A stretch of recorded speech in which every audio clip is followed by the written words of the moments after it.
Okey, Assalamualaikum. Selamat malam, selamat sejahtera. Okey, saya harap awak dalam keadaan sihat Okey, kelas.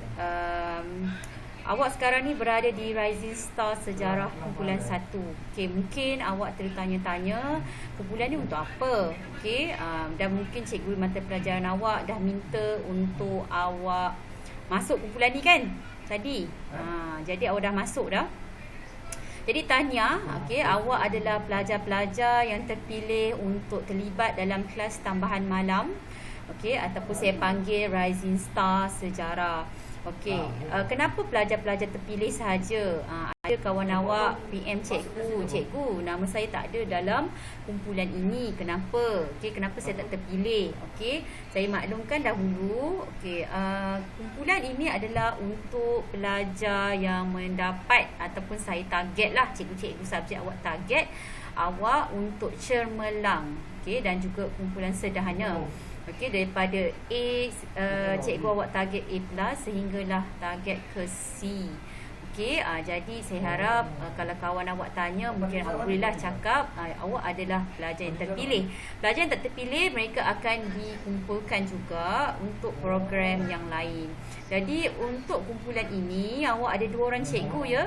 2 orang cikgu, iaitu cikgu saya lah, Cikgu Syazwani. Sorry lah, saya tak buat record yang ada gambar, sebab tadi saya cuba record gambar, dia ada problem sikit. Jadi saya record suara, tapi screen recorder lah. Okey, screen lah, jadi awak nampak kat sini. Okey, dan juga kumpulan ini ada Cikgu Halimah. Jadi pada minggu ni dia bergilir lah. Pada minggu ini saya akan in charge awak punya kelas tambahan malam. Jadi minggu hadapan Cikgu Halimah pula lah yang akan ambil alih kelas ini. Jadi dia akan berititan macam tu lah, bergilir. Okey, kenapa? Kerana 2 cikgu senang. Kalau awak rasa maksudnya 2 orang cikgu, 2 orang pendekatan. Maksudnya awak dah pernah belajar dengan Cikgu Halimah, awak dah pernah belajar dengan Cikgu Syazwani, jadi pelajar kelas lain pun boleh ambil ilmu daripada cikgu yang berbeza. Okey? Okey. Kelas awak punya waktu kelas tambahan adalah pada pukul 9 sehingga pukul 10 malam. Okey, saya tunjuk dalam jadual tu sampai 10.30 kan. Itu jangkaan sahaja. Mungkin terdrag sampai 10.30. Tapi sebolehnya cikgu mata pelajaran, cikgu yang in charge takkanlah sampai 10.30 Saya tahu masa rehat dan esok awak ada kelas pula kan. Jadi saya faham. Okey, so untuk kelas malam ini saya akan fokuskan, bila kelas saya akan fokuskan K-BAT. Okey, iaitu K-BAT di soalan struktur dan juga K-BAT di soalan esei. Okey, jadi untuk hari ini saya akan bagi pengukuhan latihan pada awak. Okey, 1 soalan struktur dan 1 soalan esei. Nanti saya akan terangkan bagaimana formula untuk awak jawab. Dapatkan markah maksimum untuk soalan K-BAT. Okey, saya teruskan ya. Okey, lepas awak tengok video saya, nanti saya minta untuk awak respon dalam grup Telegram, barulah saya berikan latihan pengukuhan. Okey, untuk soalan struktur kelas, saya rasa awak semua adalah pelajar cemerlang, dan tahulah, untuk soalan K-BAT bahagian struktur biasanya soalan maksimum 4 markah. 4 markah. Kalau lupa-lupa ingat kan. Maksimum 4 markah. Biasa K-BAT dia tak akan bagi 3 markah dah untuk tahun SPM awak. Okey, dan kalaulah 4 markah, biasanya cikgu mata pelajaran awak dah minta untuk awak tuliskan jawapan isi uraian contoh inference. Okey, ataupun ini kalau awak susah nak tulis contoh, tak semestinya wajib tulis contoh kelas. Saya beritahu K-BAT ini tidaklah wajib untuk tulis contoh, tapi kalau boleh tulis contoh itu lagi bagus. Tapi kalau tak boleh, nak buat macam mana kan? Jadi kalau tak boleh, awak boleh buat isi uraian pertama, lepas tu uraian lanjutan, uraian kedua, kemudian inference. Nampak kat sini saya tak kata wajib kena buat macam ni. Saya tak kata wajib buat macam ni. Saya kata pilih. Pilih. Sebab inilah contoh untuk awak tulis dalam jawapan awak. Okey, saya pergi kepada next page. Saya pergi kepada markah untuk esei. Okey, saya tulis sini esei. Okey, biasanya esei kelas untuk soalan kebat markahnya sama ada 6 markah ataupun dia boleh jadi 8 markah. Tapi untuk tahun SPM awak kebanyakannya 8 markah kan. 6 markah tu macam tak nampak lagi lah sekarang. Okey, sekarang ni lebih kepada 8 markah. Jadi bila nampak 8 markah ni kelas, awak kena tulis 2 perenggan. Tahu kan 2 perenggan? 2 paragraf. Okey, apakah 2 perenggan yang awak kena tulis? Isi, uraian, contoh, inference. Okey. Isi kedua maksudnya perenggan kedua. Isi kedua, huraian kedua, contoh kedua ataupun inference. Ini untuk markah 8. Okey. Hari ni saya terangkan dulu macam mana awak nak jawab Okey, ini untuk markah 8. Okey. Ataupun awak boleh buat begini. Okey, isi pertama, bila sebut isi pertama maksudnya dia perenggan pertama Okey, huraian pertama, huraian kedua. Okey, contoh ataupun inference. Okey, kemudian isi kedua, huraian kedua, huraian satu lagi, contoh atau inference. Okey. Kelas, saya nak beritahu untuk awak jawab esei, tak semestinya inference tu mesti ada untuk setiap perenggan. Okey, kalau contoh saya kata yang ini saya padam. Maksudnya perenggan kedua saya tak ada inference. Saya ada inference pada perenggan pertama. Masih dapat markah penuh. Sebab apa? Awak ada inference di sini.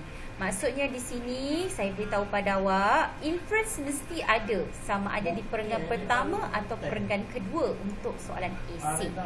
Faham Faham Okey, saya ulang semula. Okey, untuk awak jawab soalan esei, okey, pastikan jawapan awak sama ada perenggan pertama atau perenggan kedua itu ada inference. Tapi kalau pelajar memang dah yakin, boleh tulis kedua-dua perenggan tu inference, lagi senang. Tapi kita tak tahu kan, masa awak jawab peperiksaan mungkin awak tak boleh nak fikir inference macam mana. So awak jawab pada perenggan pertama sahaja ada inference, tapi perenggan kedua tak ada. Tak ada masalah kelas. Awak masih mendapat markah penuh ataupun markah pada aras tinggi. Okey, boleh Okey, saya pergi kepada next activity. Okey, next activity maksudnya macam mana awak nak buat ataupun nak tulis jawapan. Ada pelajar dia susah nak berfikir. Mungkin fikirnya sampai 20 minit untuk satu soalan kebat. Jadi saya bantu awak, apakah kaedah. Saya akan berikan satu kaedah untuk awak permudahkan awak jawab. Kaedah pertama sebenarnya ada dah, awak tengok dalam mana-mana bengkel teknik menjawab. Okey, untuk jawab soalan kebat, okey, dipermudahkanlah dengan menggunakan teknik yang saya nak sebut ini. Okey, iaitu yang ni saya terangkan dulu minggu ni. Minggu depan Cikgu Halimah kan, bila masa waktu saya, nanti saya akan terangkan kaedah kedua. Okey. Okey, so untuk kaedah pertama ni, yang saya akan gunakan adalah menggunakan kaedah kempunan. Nanti saya terangkan apakah itu kempunan. Di selepas awak tengok video saya nak awak jawab soalan menggunakan kaedah kempunan. Okey? Okey. Yang saya terangkan tadi adalah berkenaan dengan kebat, struktur dan esei. Jadi kalau awak nak tahu untuk soalan struktur, kebatnya adalah kebat terhad. Terhad maksudnya awak hanya jawab 4 markah je lah. Maksudnya memperuntukkan markah. Tapi kalau kebat terbuka, dia lebih banyak kepada esei di mana awak boleh jawab lebih apa sahaja. Okey? Okey, apakah itu kempunan? Okey, saya ke bawahkanlah supaya awak tahu apa itu kempunan. Okey, apakah itu kempunan? Okey, kempunan KE merangkumi kempen kesedaran. Okey, kempen kesedaran M, media massa. Okey, PU mewakili ataupun P lah P sorry P pula. Pendidikan. Okey, UNAN ini mewakili, ni panjang ni, mewakili undang.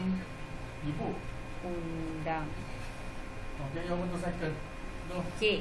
Dan formula kempunan ini boleh awak jawab yang kebanyakannya soalan kebatnya yang memerlukan awak jawab iaitu berkenaan dengan usaha, langkah. Okey, usaha, langkah, cara. Okey, apa lagi? Faktor sumbangan. Okay, ini semua awak boleh jawab dalam jawapan kempunan ini. Okey, mari kita jawab sama-sama. Okey, satu soalan. Okey, satu soalan saya tunjuk pada awak. Nanti macam mana awak nak gunakan kempunan ini. Okey, kempunan ni dia ada ayat dia kelas. Tadi saya bagi tunjuk pada awak kempunan ni. K, kempen kesedaran. KE, M, media massa. P, pendidikan. UNAN adalah undang-undang. Okey, ini lebih kepada soalan-soalan yang ada berkaitan dengan cara, langkah, sumbangan ataupun usaha. Okey, so awak kena hafal. Mula sekarang awak kena ingat berkenaan dengan ayat yang perlu awak ingat. Okey, apa cara untuk awak jawab menggunakan kempunan? Okey, saya mulakan dengan KE dulu. KE tadi kan? Kempunan. Saya mulakan dengan KE dulu, iaitu saya gariskan sini, iaitu kempen kesedaran.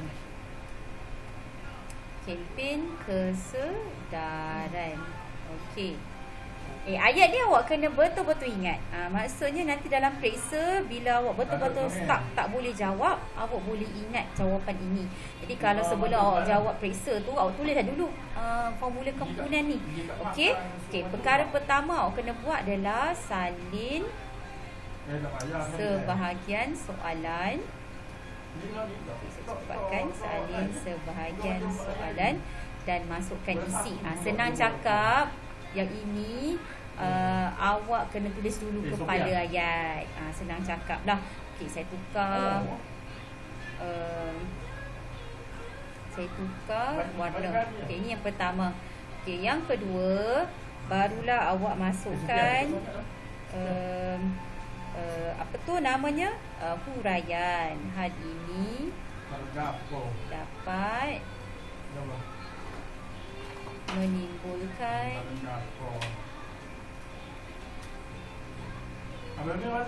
rasa sayang kepada kepada apa? Berkaitan dengan isi awak lah, isi soalan tadi. Berkaitan dengan soalan. Nanti kita akan jawab sama-sama berkaitan dengan soalan. Okey, yang ketiga barulah pergi kepada contoh. Sebagai contoh, hari ini saya akan terangkan KEM saja. Kalau sempat saya pergi P, sebab awak punya kelas hanya setengah jam saja untuk kelas saya terangkan. Okey, bukan setengah jam, 1 jam, 30 minit saya terang, 30 minit awak buat. Okey, jadi saya akan terangkan KEM dulu. Okey, KEM, KE tu kempen kesedaran. Okey, sebagai contoh, mengadakan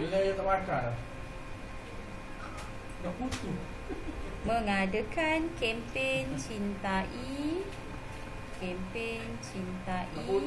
Okey, kempen cintai berkenaan dengan soalan. Okey, berkaitan dengan soalan. Okey, berkaitan soalan. Okey, berkaitan soalan. Okey, yang keempat barulah pergi kepada inference. Ini saya terangkan nak jawab soalan di bahagian struktur. Okey, kesannya. Kesannya nanti kita buat sama-sama lah, di mana kesannya lebih kepada negara negara. Okey, kesimpulan kelas, awak kena buat kesimpulan kecil. Itu maksudnya inference. Okey, inference ni adalah apakah kesan besar kepada negara kita. Itu maksudnya kesimpulan. Okey. Okey, sekarang saya nak pergi kepada M, iaitu media massa. Okey. M, media massa.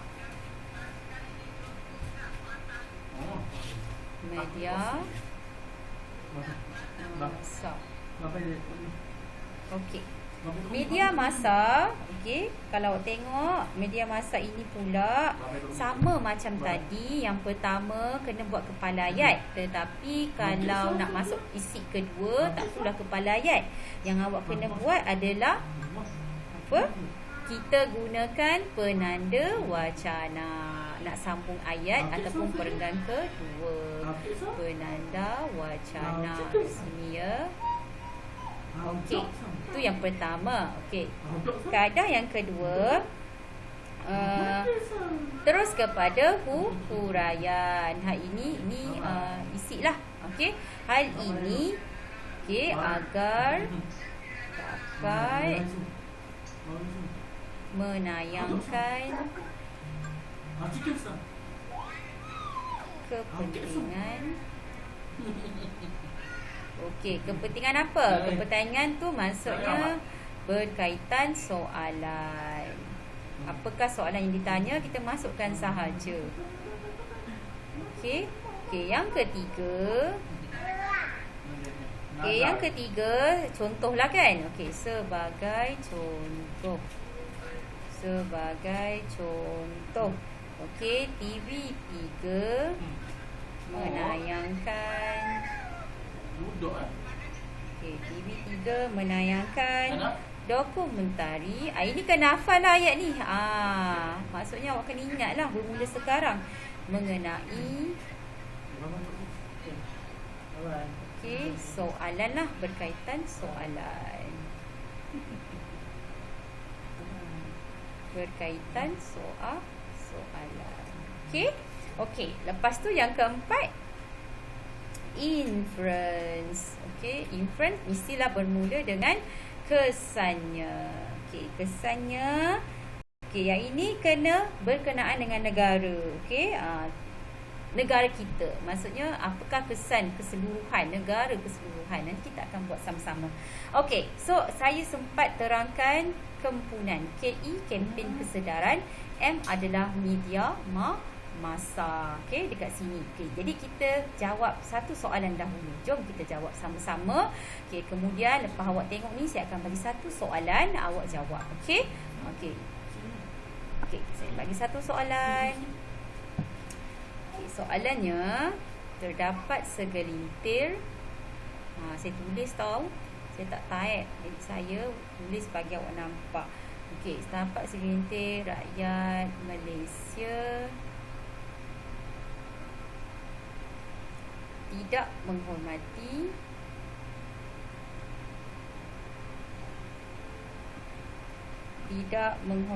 bendera kebangsaan. Bendera kebangsaan jalur gemilang lah ya. Okey. Apakah cadangan anda? Apakah cadangan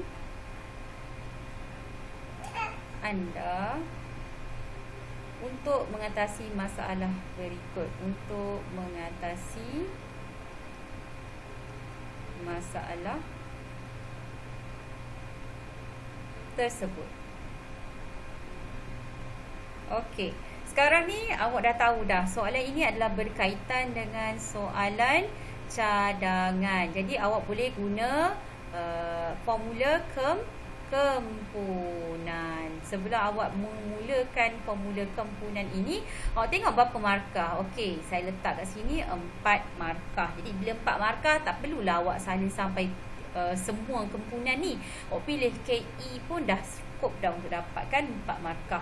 Okey, jadi apakah tips pertama tadi yang saya dah tulis kat sini? Okey, KE kan? KE adalah kempen kesedaran. Okey, teknik step yang pertama adalah salin sebahagian soalan dan masukkan isi. Sebahagian soalan tu maksudnya kepala ayat lah yang ini. Okey, cadangan saya ni. Okey. Jadi dia suruh salin dulu. Okey, cadangan saya untuk mengatasi masalah tersebut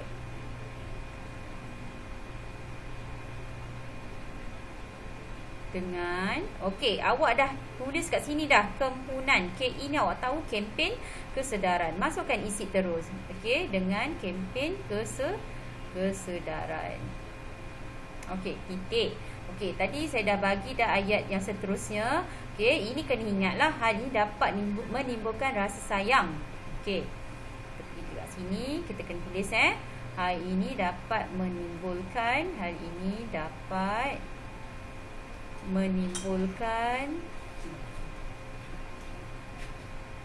rasa sayang terhadap, okey, terhadap apa? Okey, dia berkaitan dengan soalan. Apakah soalan yang ditanya? Okey, kalau awak tengok kat sini, okey, masalahnya adalah tidak menghormati bendera kebangsaan. Jadi berkaitan dengan soalan adalah menimbulkan rasa sayang terhadap bendera kebangsaan. Okey, saya akan gariskan. Inilah dia berkaitan dengan soalan. Soalannya berkaitan dengan bendera kebangsaan.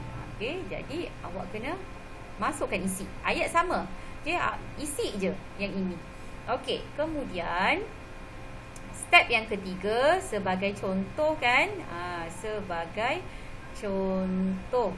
Okey, sebagai contoh, apakah ayat yang ketiga untuk contoh? Kalau tengok kempen kesedaran, sebagai contoh mengadakan kempen cintai berkaitan dengan soalan. Okey, berkaitan dengan soalan tadi apa? Bendera. Okey, sebagai contoh kempen cintai. Okey, berkaitan dengan soalan apa tadi? Bendera. Berkaitan kempen cintai bendera kebangsaan.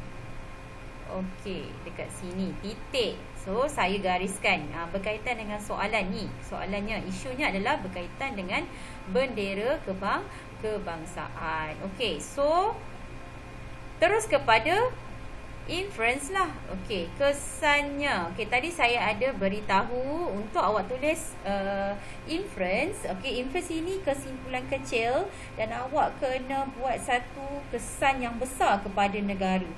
Okey. Okey, jadi kesan yang besar kepada negara bila kita jaga bendera kebangsaan, apa dia? Kesannya negara dapat dipelihara kedaulatannya. Okey, maksud di sini adalah inference awak adalah kesan kepada negara. Jangan bagi kesan kepada rakyat. Okey, itulah inference awak. Kalau awak nak bagi rakyat, dia berkaitan dengan isi pula.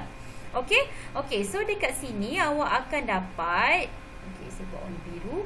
Okey, awak akan dapat dekat sini kempen kesedaran, satu markah. Hal ini dapat menimbulkan rasa sayang. Okey, sorry, bukan satu markah kat sini. Kalau ikut holistik, dia akan kira isi.